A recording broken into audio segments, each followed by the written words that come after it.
সমাগত বন্ধুরা, আমার বক্তব্যের শুরুতে স্মরণ করছি বিশ্ববিদাতাকে চেনা সাফল মাকলু গাছ সৃষ্টি করেছেন মাননীয় স্বরাষ্ট্র উপদেষ্টা।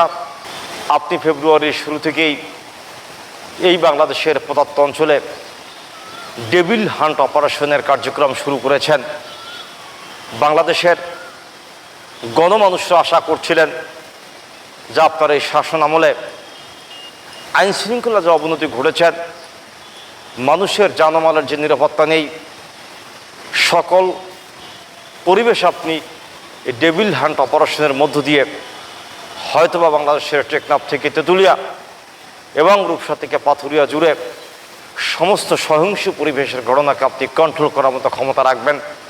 কিন্তু আজকে বাংলাদেশ প্রতিদিন সহ বিভিন্ন পত্রিকায় অনেক সময় দেখতে পাচ্ছি ডেভিল হান্ট অপারেশনের মধ্য দিয়ে বাংলাদেশের প্রদত্ত অঞ্চলে আপনি যাদেরকে গ্রেপ্তার করছেন, ডেভিল হান্ট গ্রুপের সদস্যরা বাংলাদেশের প্রদত্ত অঞ্চলে যাদেরকে গ্রেপ্তার করছেন, আমরা তাদের বায়োডাটা খুঁজলে দেখতে পাচ্ছি, পত্রিকায় দেখতে পাচ্ছি অমুক কলেজের ছাত্রলীগের ভিপি, আওয়ামী লীগের সদস্য, বা আওয়ামী লীগ করেন বা যুবলীগ করেন বা ছাত্রলীগ করেন, এই ধরনের আওয়ামী পরিবারের বা আওয়ামী লীগের অন্যান্য অঙ্গ সংগঠনের সদস্যদেরকে বিভিন্ন কার্যক্রমের মাধ্যমে এই ডেভিল হান্ট কর্তৃপক্ষর সদস্যরা গ্রেপ্তার করছেন।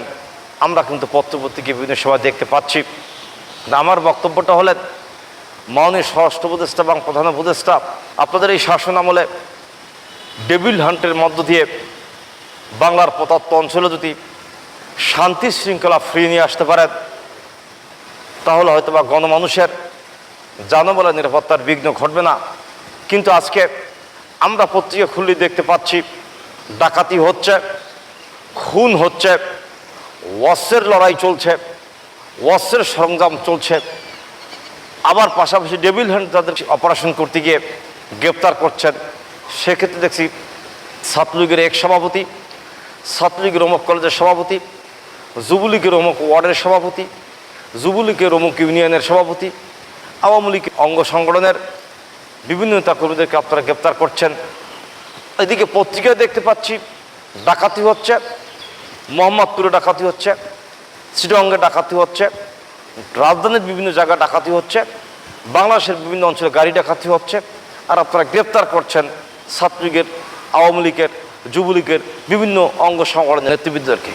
এ থেকে কী প্রমাণিত হয়, মাননীয় স্বরাষ্ট্র উপদেষ্টা এবং মাননীয় প্রধান উপদেষ্টা, আপনি ডেভিল হান্ট অপারেশন করে আওয়ামী লীগের বা যুবলীগের বা ছাত্রলীগের কোনো নেতা কর্মী যদি কোনো সহিংসমূলক কাজের সাথে জড়িত থাকেন বা কোনো অপরাধমূলক কার্যক্রম করে থাকেন, স্টেট বিরোধী কিন্তু কার্যক্রম করে থাকেন, আপনি তাদেরকে গ্রেপ্তার করবেন। সে বিষয়ে আমার কোনো বক্তব্য নেই। কিন্তু আপনি প্রকৃত ডাকাতদেরকে গ্রেপ্তার না করে, আপনি প্রকৃত অপরাধীদেরকে গ্রেপ্তার না করে, যারা গাড়ি ডাকাতি করছে তাদেরকে গ্রেপ্তার না করে, যারা খুন করছেন তাদেরকে গ্রেপ্তার না করে, আপনি যদি ডেভিল হান্টের মাধ্যমে এই ছাত্রলীগের, আওয়ামী লীগের, যুবলীগের নেতাকর্মীদেরকে গ্রেপ্তার নিয়ে সর্বসময় ব্যস্ত থাকেন, তাহলে আপনি গণমানুষের নিরাপত্তা দেবেন কিভাবে? অথবা বাংলাদেশের বিভিন্ন অঞ্চলে আইন শৃঙ্খলার উন্নতি করে সাধারণ মানুষের জানমালের নিরাপত্তা দেওয়ার কোনো সুযোগ আপনার সরকারের থাকবে কি না, সেই বিষয়টা আপনাকে বিবেচনা করার জন্য উদ্যোক্তা আহ্বান করছি। আজকে আমরা পত্রপত্রিকা খুললেই খুন, জখম, হত্যা, ধর্ষণ, ডাকাতি, লুটতরাজ, দখল, বাস সব দেখতে পাচ্ছি। সেম অফ দ্য টাইম গ্রেপ্তার করছেন আওয়ামী লীগ সহ বিভিন্ন অঙ্গ সংগঠনের নেতৃবৃন্দকে। তারা অপরাধ করে থাকে, তাদেরকে এক ওইতে গ্রেপ্তার করবেন। আর যারা ডাকাতি করেছেন, হত্যা করেছেন, গুলি বিনিময় করেছেন, ঘর ডাকাতি করছেন, বিভিন্ন শহরের বাড়িঘর ডাকাতি করছেন, বাসাবাড়ি ডাকাতি করছেন, তাদেরকে তো আপনি আইনের আওতায় না আনেন, তাহলে তো অপরাধের মাত্রা আরও বেড়ে যাবেন। প্রকৃত অপরাধীরা কী ভাবছেন যে অপরাধ করছে আমরা, আর ডেভিল হান্টের মাধ্যমে বা আইন শৃঙ্খলা গ্রেপ্তার করছে আওয়ামী সংগঠনের বিভিন্ন নেতৃবৃন্দকে বা বিভিন্ন কর্নার থেকে যারা আওয়ামী লীগ করছেন বা সমর্থক করছেন তাদেরকে গ্রেপ্তার করছেন। আমার বক্তব্য হলেন, আওয়ামী লীগের শাসনামলে তারাও যদি কোনো দুর্নীতি করে থাকেন বা তারা কোনো অর্থ আত্মসাৎ করে থাকেন, সেক্ষেত্রে সেই নেচারের মামলায় তাদেরকে আপনি গ্রেপ্তার করবেন, আইনের নিয়ন্ত্রণে আনবেন, সেক্ষেত্রে আমার কোনো বক্তব্য নেই। কিন্তু আজকে যারা লুটতরাজ করছেন, যারা ডাকাতি করছেন, নারী ধর্ষণ করছেন, ঘর থেকে বের হলেই ছিনতাই চলছেন, ইত্যাদি ইত্যাদি চলছেন, অপরাধজনক কার্যক্রম করছেন তাদেরকে যদি আপনি যথাযোগ্য আইনে গ্রেপ্তার করে আদালতের আওতায় নিয়ে না আসেন, তাহলে তো আপনি বাংলাদেশের আইন শৃঙ্খলা নিয়ন্ত্রণ করতে পারবেন না, বরং আপনি সেই প্রতিহিংসার রাজনীতিকে বাস্তবায়িত করার জন্য যেভাবে মরিয়া হয়ে লাগছেন, বাংলাদেশের গণমানুষকে অনিশ্চিত ভবিষ্যতের দিকে আপনি নিয়ে যাচ্ছেন। মাননীয় স্বরাষ্ট্র উপদেষ্টা, আমার বক্তব্য শেষ করার পূর্বে আমি আপনাদেরকে পুনরায় বিবেচনা করার জন্য উদ্যোক্তা আহ্বান করছি।